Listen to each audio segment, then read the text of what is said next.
నమస్తే న్యూస్ 24 తెలుగుకు స్వాగతం. వార్తల్లోని ముఖ్యాంశాలు ఇప్పుడు చూద్దాం.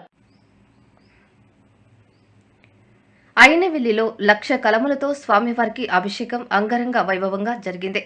ప్రతి సంవత్సరం వసంత పంచమి రోజున స్వామివారికి 1,00,000 కలములతో అభిషేకం చేయడం ఇక్కడ ఆనవాయితీ. పూజ చేసిన కలములను ఆలయానికి వచ్చే విద్యార్థులకు ప్రసాదంగా అందిస్తారు. పరీక్షల సమయంలో స్వామివారికి పూజ చేసిన కలములతో పరీక్ష రాయడం వలన మంచి ర్యాంకులను సాధించవచ్చునని విద్యార్థుల నమ్మకం. ఈ కలముల కోసం రేపు ప్రత్యేకంగా స్వామివారిని దర్శించుకోవడం కోసం భక్తులు అధిక సంఖ్యలో అయినవిల్లి చేరుకుంటారు.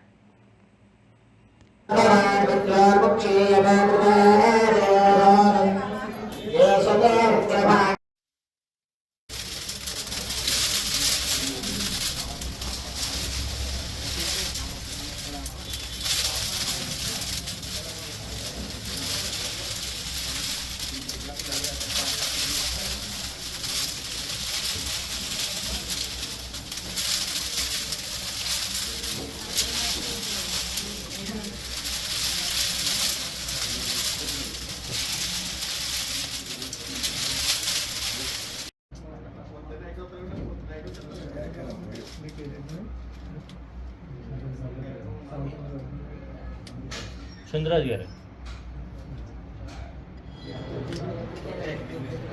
పూజ అయిపోయింది, ఫోటోషూట్ ఉంచారు, పూజ అంతా అయిపోయింది.